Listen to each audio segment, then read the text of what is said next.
देखिए, नेपाल अपने इतिहास के सबसे बुरे दौर से गुजर रहा है। नेपाल में सोशल मीडिया बैन और भ्रष्टाचार के खिलाफ जारी आंदोलन का आज तीसरा दिन है। आज भी नेपाल की सड़कों पर हिंसा और आगजनी देखने को मिल रही है। आपको बता दें कि मंगलवार की रात को ही नेपाल में सड़कों पर सेना तैनात कर दी गई। बावजूद इसके प्रदर्शनकारियों का गुस्सा उफान पर है। प्रधानमंत्री केपी शर्मा ओली समेत पूरी सरकार के इस्तीफे के बावजूद जनता उन्माद पर है।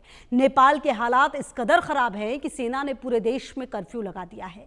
लोगों से अपने घरों में रहने और शांति में सहयोग करने की अपील की जा रही है।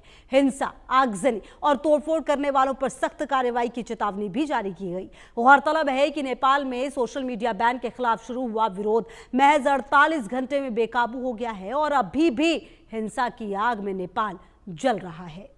और इसी बीच एक बड़ी खबर अब आपको बता दें, काठमांडू हिंसा के खिलाफ सेना का ताबड़तोड़ एक्शन लगातार जारी है। आपको बता दें कि नेपाल में कल सुबह 6 बजे तक कर्फ्यू लागू रहेगा। इसके अलावा जो इमरजेंसी सेवाओं को छूट दी गई है इस कर्फ्यू के दौरान, नेपाल की सेना ने लोगों से शांति की अपील की है। शांति बनाए रखने की अपील लोगों से की गई है। तो आपको बताएं कि काठमांडू हिंसा के खिलाफ सेना का ताबड़तोड़ जो एक्शन है वो सामने आया है और नेपाल में कल सुबह 6 बजे तक कर्फ्यू जारी रहेगा। कर्फ्यू के दौरान जो इमरजेंसी सेवाओं को छूट भी दी गई है। नेपाल की सेना ने लोगों से शांति की अपील की है। शांति बनाए रखने की लोगों से अपील की गई है। काठमांडू हिंसा के खिलाफ सेना का ये ताबड़तोड़ जो एक्शन है वो सामने आया है। तो युवाओं का जो आक्रोश है वो काफ़ी ज़्यादा नज़र आ रहा है। हालांकि अब जो कर्फ्यू है उसे देखिए आज पहले 12 बजे तक लगाया गया था, लेकिन जो स्थिति है उसे देखते हुए कल सुबह 6 बजे तक किया गया है। उम्मीद ये की जा रही है कि आने वाले समय में जो तमाम स्थिति है उसे कंट्रोल में यहाँ की सेना ले लेगी। हालांकि जो कई सारे सवाल हैं वो ज़रूर खड़े हैं। और आपको बता दें कि नेपाल में जो तख्ता पलट की वजह है वो आप समझिए कि आखिरकार क्या कुछ वो वजह है। देखिए, नेपो किड्स के खिलाफ जो गुस्सा है वो यहाँ पर काफ़ी ज़्यादा है। दूसरा जो है वो भ्रष्टाचार, जी हाँ, कई ऐसे भ्रष्टाचार है जिसका नाम सामने आया। बेरोजगारी अपने चरम पर रही। इसके अलावा राजशाही की मांग लगातार यहाँ पर की गई है और इंटरनेशनल साजिश भी एक बड़ी वजह रही है। तो ये वो तमाम वजह है जो धीरे धीरे करके देखिए किस तरह जो गुस्सा था वो सामने आया और अंततः जब सोशल मीडिया पर बैन लगा तो ये विरोध रुक नहीं पाया। देखिए, नेपाल में राजनीतिक अस्थिरता का अंतहीन सफर लगातार जारी है क्योंकि युवाओं के आक्रोश ने सत्ता की बुनियाद को हिला दिया है। नेपाल की अस्थिर राजनीति को फिर कटघरे में खड़ा कर दिया है। नेपाल की राजनीति अस्थिरता के दलदल में फंसी है। नेपाल को दुनिया का सबसे अस्थिर देश कहा जाता है। 2008 में राजतंत्र के खात्मे के बाद लोकतंत्र का सूरज निकला।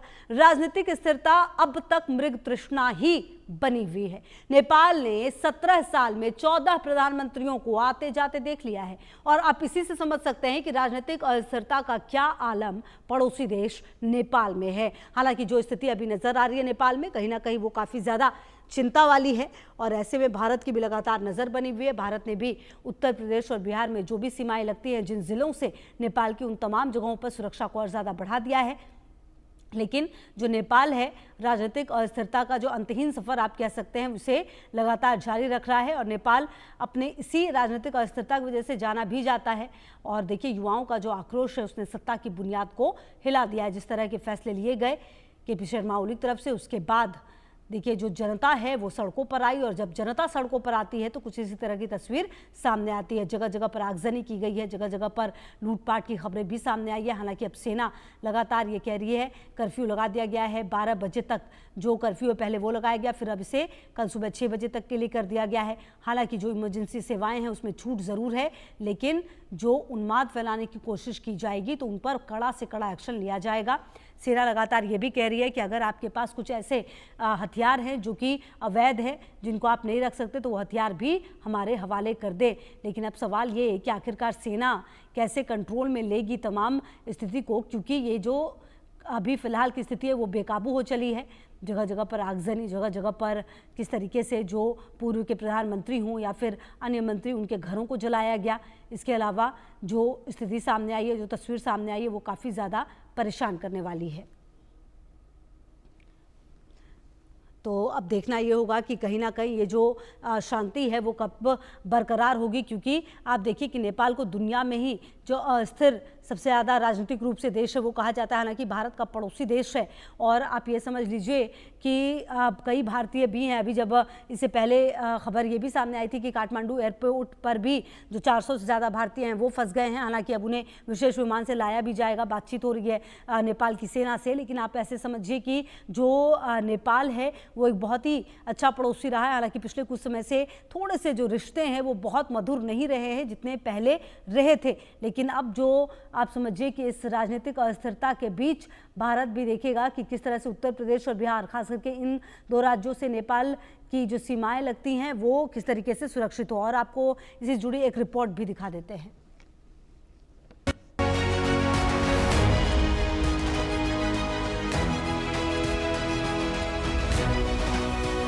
नेपाल में आग ही आग, संसद, पीएम, राष्ट्रपति भवन खाक, सोशल मीडिया पर घमासान, नेपाल में तूफान, नेपाल में पीएम ओली का इस्तीफा। अब क्या जल रहा है नेपाल, सेना ने संभाली कमान।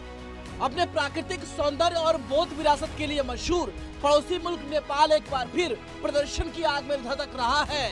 नेपाल की चोटियों से घिरे, हिमालय की चोटियों से घिरे नेपाल में इन दिनों गुस्से का लावा उबल रहा है। नेपाल में सोशल मीडिया बैन और भ्रष्टाचार के खिलाफ जारी आंदोलन के तीसरे दिन भी नेपाल की सड़कों पर हिंसा और आगजनी देखने को मिली। राजधानी काठमांडू और आसपास के इलाकों में झड़पों और आगजनी में अब तक 24 लोग मारे जा चुके हैं, जबकि 400 से ज्यादा लोग घायल हुए हैं। प्रदर्शनकारियों का गुस्सा देखते हुए केपी शर्मा ओली ने प्रधानमंत्री पद से इस्तीफा देकर काठमांडू छोड़ दिया। बावजूद इसके प्रदर्शनकारियों का गुस्सा शांत होने का नाम नहीं ले रहा है। आपको बता दें कि हिंसक प्रदर्शन को रोकने के लिए सेना ने मंगलवार रात 10 बजे से पूरे देश का कंट्रोल अपने हाथों में ले लिया है। नेपाली सेना का कहना है कि मुश्किल समय का फायदा उठाकर कुछ उपद्रवी आम लोगों और सरकारी प्रॉपर्टी को नुकसान पहुंचा रहे हैं। लूटपाट और आग लगाने जैसी हरकतें हो रही हैं। ऐसी गतिविधियां बंद होनी चाहिए। नेपाल अपने इतिहास के सबसे बुरे दौर से गुजर रहा है। संसद भवन से लेकर सुप्रीम कोर्ट तक को छात्रों ने घेर लिया। नेपाल में सोशल मीडिया बैन के खिलाफ भड़का विद्रोह महज 2 दिनों में ही अभूतपूर्व राजनीतिक संकट और हिंसा में बदल गया। राष्ट्रपति के निजी आवास तक भीड़ का पहुंच जाना, संसद को आग के हवाले कर देना और प्रधानमंत्री ओली समेत कई मंत्रियों का इस्तीफा देना इस बात का सबूत है कि हालात सामान्य विरोध से कहीं आगे निकल चुके हैं। युवाओं में एक ऐसा आक्रोश है जिसने सत्ता की बुनियाद को हिला दिया है और नेपाल की अस्थिर राजनीति को फिर कटघरे में खड़ा कर दिया है। नेपाल की राजनीति अस्थिरता के ऐसे दलदल में फंसी है।